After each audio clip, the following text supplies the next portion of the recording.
السلام علیکم ورحمۃ اللہ وبرکاتہ۔ میرے دوستوں بھائیوں، جیسا کہ آپ سب جانتے ہیں کہ میں نے پہلے 2 ویڈیو اپلوڈ کی جس کے اندر میں نے مسئلہ فدق کے بارے میں آپ کو بتایا ہے، اور انشاءاللہ اور بھی آپ کے سامنے میں اس موضوع پر بھی بات کروں گا۔ تو اس کے ساتھ ایک جو اس وقت پاکستان میں نہیں بلکہ میں یہ سمجھتا ہوں بہت سارے کنٹریز کے اندر، بہت سارے ممالک کے اندر یہ مسئلہ پیدا ہوا ہے، وہ ہے دیوبندی بریلوی اختلافات۔ دیوبندی اپنے کو صحیح کہتے ہیں، بریلوی اپنے کو صحیح کہتے ہیں۔ دیوبندی کہتے ہیں بریلویوں کے پیچھے نماز نہیں ہوتی، اور بریلوی کہتے ہیں دیوبندیوں کے پیچھے نماز نہیں ہوتی۔ اگر در حقیقت دیکھا جائے تو دیوبندی بریلوی لفظ ہی موجب حیرت ہے۔ شیعہ سنی اختلاف تو صحابہ کرام رضوان اللہ اجمعین کو ماننے نہ ماننے کے مسئلے پر پیدا ہوا، اور حنفی وہابی اختلاف ائمہ کی پیروی کرنے نہ کرنے کے مسئلے پر پیدا ہوا۔ لیکن دیوبندی بریلوی اختلاف کی کوئی بنیاد میرے علم میں نہیں، اس لیے کہ دونوں فریق امام ابو حنیفہ رحمۃ اللہ علیہ کے مقلد ہیں۔ عقائد میں دونوں فریق امام ابو الحسن اشعری رحمۃ اللہ علیہ اور امام ابو منصور ماتریدی رحمۃ اللہ علیہ کو امام و مقتدی مانتے ہیں۔ تصوف و سلوک میں دونوں فریق اولیاء اللہ کے چاروں سلسلوں چشتی، قادری، نقشبندی، سہروردی میں بیعت کرتے کراتے ہیں۔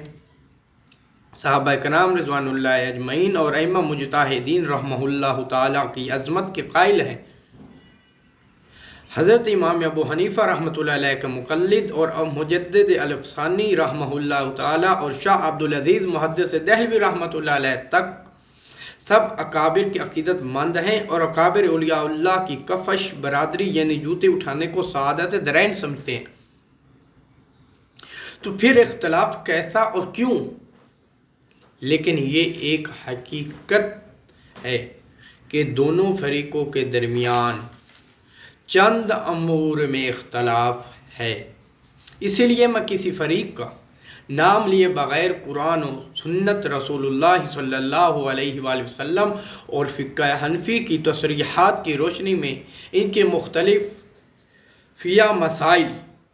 کے بارے میں اپنا نقطہ نظر پیش کر دینا کافی سمجھتا ہوں، جس سے قارئین کو یہ فیصلہ کرنے میں آسانی ہوگی کہ کون سا فرقہ حقیقی معنوں میں قرآن و سنت اور فقہ حنفی کی تعلیمات و تشریحات پر عمل پیرا ہے۔ یاد رکھیے، عقائد کا معاملہ یعنی جن باتوں پر یقین رکھنا ضروری ہے انتہائی نازک اور حساس ہے۔ قرآن کریم اور احادیث نبویہ صلی اللہ علیہ وآلہ وسلم کی روشنی میں یہ بات ثابت ہوتی ہے کہ اگر کوئی شخص کتنا ہی بڑا گنہگار کیوں نہ ہو، لیکن اگر اس کے عقائد درست ہیں، یعنی جن باتوں پر یقین رکھنا ضروری ہے ان باتوں پر اس کا یقین ہے اور مشرک نہیں ہے، تو امید ہے کہ اللہ تعالیٰ کی رحیم و کریم ذات ایسے گنہگار فاسق فاجر کو مرنے کے بعد اپنی رحمت واسعہ سے یا تو فوراً بغیر کسی سزا کے معاف فرما کر اس کی مغفرت فرما دے گے، یا جنت کی اعلیٰ و حسین نعمتوں میں اس کو داخل فرما دیں گے، یا پھر اس کے گناہوں پر جو اس کی سزا مقرر ہے اس سزا ملنے کے بعد تو انشاءاللہ اس کی مغفرت ہو ہی جائے گی۔ لیکن یاد رکھیے، خوب اچھی طرح سمجھ لیجیے، اگر کسی شخص کے عقائد درست نہ ہوں، خواہ ایک عقیدہ بھی درست نہ ہو، وہ چاہے جتنے ہی نیک اعمال کرے، پوری زندگی روزے رکھے، ہر سال حج کرے، قرآن کا حافظ، قاری، عالم، مفتی بن جائے، ساری رات تہجد اور عبادت میں گزار دے، لیکن اس کے یہ سارے نیک اعمال بھی اس بدعقیدہ شخص کو اللہ کے عذاب اور ہمیشہ ہمیشہ کی ناکامی و جہنم سے نہیں بچا سکتے۔ لہذا انتہائی ضروری اس بات کی ہے انتہائی ضرورت اس بات کی ہے کہ اپنے عقائد کو درست رکھا جائے،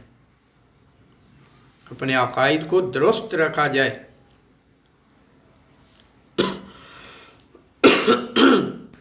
خواہ شرک و ضلالت کی کیسے ہی تند و تیز ہوا،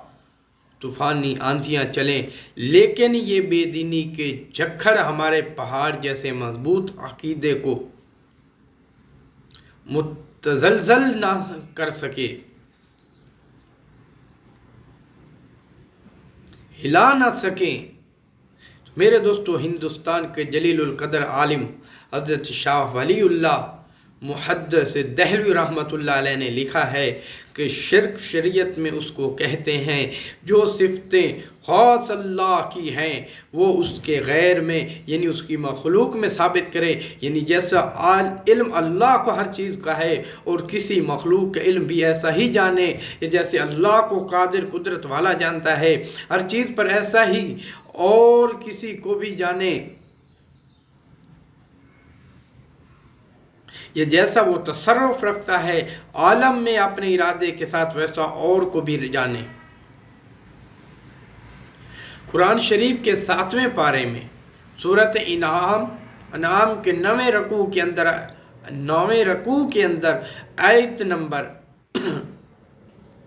82 میں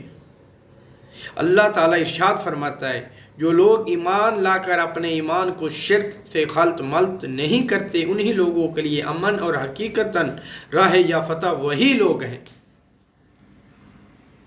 قرآن کریم کے 24ویں پارے میں سورۃ زمر کے 7ویں رکوع کے اندر آیت نمبر 25 میں اللہ تعالیٰ اپنے محبوب سے ارشاد فرماتا ہے،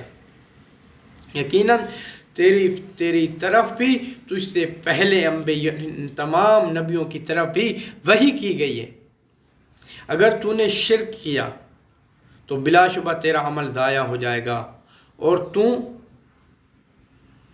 ضیاع کاروں خسارے میں پڑ جانے والوں میں ہو جائے گا۔ اے محمد صلی اللہ علیہ وسلم، تیری طرف اور تجھ سے پہلے انبیاء کی طرف ہم یہ حکم بھیج چکے ہیں کہ اگر بالفرض تو اے محمد صلی اللہ علیہ وآلہ وسلم یا تجھ سے پہلے انبیاء فرضاً شرک کریں تو ان کے نیک کام اکارت ضائع ہو جائیں گے اور بڑی بربادی میں پڑ جائیں گے۔ یہ کلام جلالی اور شہنشاہ رعب کے قاعدے پر ہے۔ حضرت محمد صلی اللہ علیہ وسلم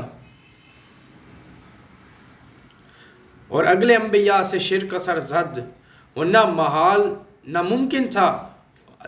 کیونکہ ان سے شرک، انبیاء علیہ السلام سے شرک ہونے کا کوئی ایک گمان بھی نہیں ہے اور ایسا ہو بھی نہیں سکتا، ناممکن ہے کہ انبیاء علیہ السلام شرک کریں، کیونکہ انبیاء علیہ السلام معصوم ہیں، مگر مخاطب کے سنانے کو ایسا پرزور حکم دیا ہے کہ یہ بےہودہ کام کسی کو بھی معاف نہیں۔ تفسیر حقانی کے اندر ہے یہ۔ تو اسی طرح حدیث سے حضرت عبداللہ رضی اللہ تعالیٰ عنہ کہتے ہیں کہ رسول خدا صلی اللہ علیہ وآلہ وسلم نے فرمایا، جو شخص اس حال میں مر جائے کہ وہ اللہ کے ساتھ شرک کرتا ہو تو وہ دوزخ میں داخل ہوگا۔ میں نے عرض کیا کہ جو شخص اس حال میں مرے کہ اللہ کے ساتھ شرک نہ کرتا ہو تو آپ صلی اللہ علیہ وسلم نے فرمایا کہ وہ جنت میں داخل ہوگا۔ صحیح بخاری جلد نمبر شریف ہے، جلد اول ہے۔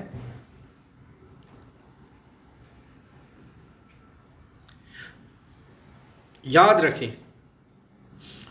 اللہ رب العزت کی ذات و صفات میں کسی بھی اور مخلوق، نبی، ولی، جن، فرشتے وغیرہ کو شریک کرنا بھی شرک کہلاتا ہے، جو کہ ایک ناقابل معافی جرم ہے۔ میں اللہ تعالیٰ کی رحمت پر کوئی یہ نہیں کہہ رہا کہ اللہ تعالیٰ کسی کو معاف نہیں کریں گے، لیکن اللہ تعالیٰ قرآن مجید میں جو فرماتے ہیں جس کا مفہوم ہے کہ شرک کے علاوہ، شرک کرنے والے کے علاوہ جس کو چاہوں گا معاف کروں گا، جو پتہ چلا کہ شرک کرنے والے کے معافی نہیں ہے۔ تو میرے دوستوں، قرآن کریم کی سورۃ مائدہ کی آیت نمبر